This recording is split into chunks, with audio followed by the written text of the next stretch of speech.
Hawaiian salad is very easy to make, which is probably its best feature.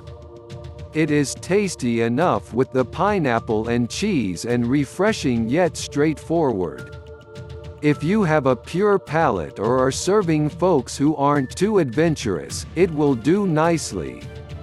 If you are very bold and like lots of different flavors, this one might fall short.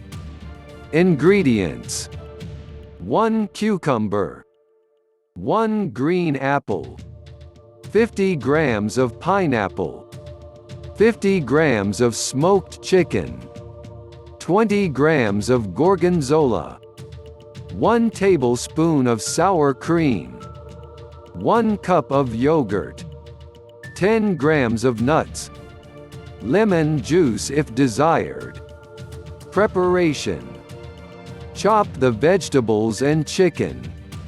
Sprinkle apple with lemon juice, so it wouldn't oxidize.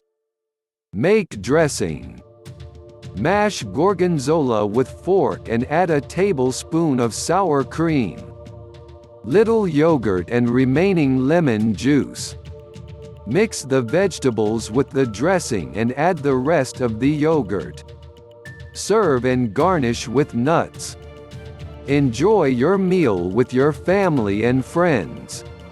Please subscribe our channel.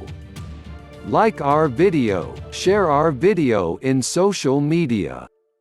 Please let me know how is the Hawaiian salad, how taste is.